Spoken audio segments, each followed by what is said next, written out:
삼성 경영권 승계 의혹을 수사해온 검찰이 이재용 부회장을 기소하기로 최종 방침을 세운 것으로 알려졌습니다. 불기소를 의결한 수사심의위원회 권고를 뒤집는 결정인데 이르면 오늘 최종 수사 결과를 발표할 것으로 보입니다. 이종원 기자입니다.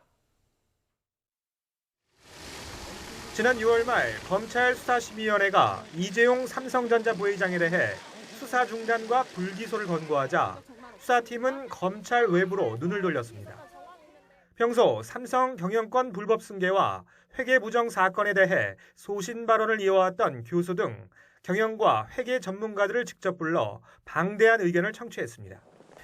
기소든 불기소든 파장이 클 수밖에 없는 만큼 최종 처분을 내리기 위한 명분 쌓기로 인식됐는데 이 부회장 기소가 불가피하다는 결론에 도달한 것으로 전해졌습니다.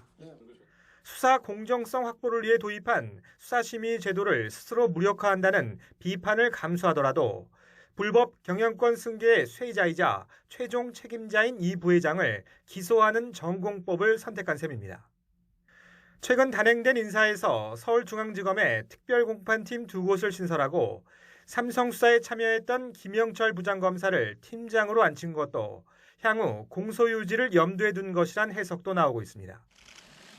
이 부회장 기소 방침에 대해선 윤석열 검찰총장의 재가도 받은 것으로 알려졌지만 최종 처분 시기와 관련해선 내부 이견이 적지 않았던 것으로 전해졌습니다. 윤 총장은 심의 권고에 불복하는 이유를 국민 눈높이에서 이해하려면 시간적 여유를 두고 충분히 전문가 의견을 수렴해야 한다고 판단해 수사팀장인 이복현 부장검사의 유임을 요청한 것으로 알려졌지만 받아들여지지 않았습니다.